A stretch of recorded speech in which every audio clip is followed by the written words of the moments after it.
Hi అండి అందరికీ. అందరూ ఎలా ఉన్నారు? బాగున్నారా? నేను కూడా చాలా బాగున్నాను.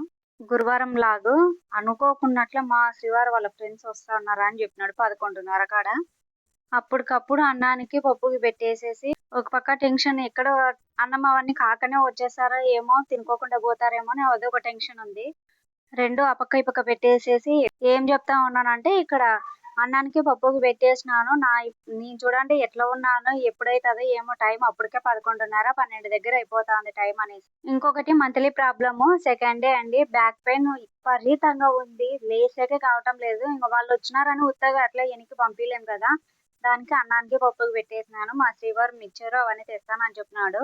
నిజం చెప్తున్నానండి. ఆ అన్న వాళ్ళు ఎంత బాగా చూసుకుంటారంటే సొంతం చెల్లెలు మాదిరి అనిపించే మాట్లాడిస్తారు. అంత బాగా మాట్లాడిచ్చి చూస్తారు. ఫస్ట్ టైం నేను వాళ్ళ ఇంటికి పోయినప్పుడు వాళ్ళ ఇంటి ఆడపిల్ల అనేసి పసుపు కుంకుమ ఇచ్చి చీర పెట్టి పంపించినారు. చాలా అంటే చాలా సంతోషం అనిపించింది. ఎవరితోనూ అంత క్లోజ్ గా మాట్లాడలేను. కానీ వీళ్ళతో ఇంత క్లోజ్ గా సొంతం అన్న వాళ్ళు అన్నట్లు మాట్లాడితే చాలా హ్యాపీ అనిపించింది నాకైతేనా.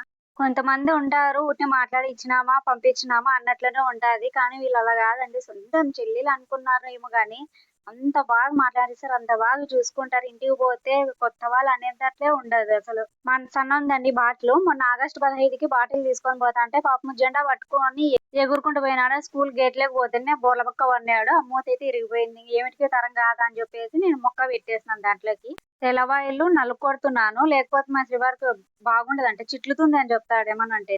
ప్లేట్‌తో నలుక్కొడతంటే నలగలేదని గ్లాస్ తీసుకొని ఒత్తుతా ఉంటే చేతికి గుచ్చుకొనింది. ఇంగ అవి తెల్లవాయిలని నలుక్కొట్టేసి ఎర్రగడ్డ కోసేసుకుంటున్నాను తిరువాతకి. నా అవతారాన్ని చూసి ఎవరు ఏమనుకోద్దండి. పొద్దున్న లేయలేదండి. పైకే లేకోకుండా పనుకునేసినాను. 11:30 కాడ వాళ్ళొస్తారంటే అన్నం చేయాలనేసి లేసినాను. అందుకే అట్లున్నాను అవతారంతో. అన్నం వంచేసి అన్నం ఇమిలేకి పెట్టేసినాను. నెక్స్ట్ తిరువాతకి తెల్లవాయిలేస్తున్నాను. ఫస్ట్ తెల్లవాయిలన్నీ ఏగినించి ఎర్రగడ్డలన్నీ ఏసేసుకుంటాను. అక్కడ ఎక్సర్సైజ్ ఏంటి చేస్తున్నానంటే బ్యాక్ పెయిన్ చానా ఉందండి. అట్లా బ్యాక్ పెయిన్ ఉన్నప్పుడు కొంచెమన్నా ఇట్లా రిలీఫ్ అయ్యేదానికి నడాలి అట్లా ఇంచితేనే పట్ అని కొంచెం రిలీఫ్ ఇస్తాయి. అది నాకేనండి. అందరూ చేశారో చేయరో అందరికి రిలీఫ్ ఉంటుందో అనేది నాకు తెలియదు. ఇక్కడైతే పప్పు తిరువాతకేసేసినాను. ఇందులోకి పసుపు కొంచెం తక్కువయిందండి. అందుకే కొంచెం తెల్లగా మాదిరి ఉంది. పిల్లలకి క్యారియర్ కట్టిస్తున్నాను. ఇంకొకటి విషయం అండి.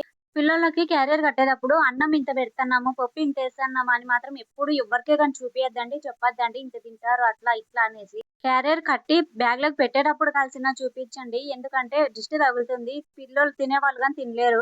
వీళ్ళేనండి మా శ్రీవారు వాళ్ళ ఫ్రెండ్స్. ఈయన వాళ్ళు నలుగురు అన్నదమ్ములండి. ఫస్ట్ ఆయన రాలేదు. ఆ లాస్ట్ లో కూర్చుని ఆయన్ని ఇంటికాడ ఉండే ఆయన్నే.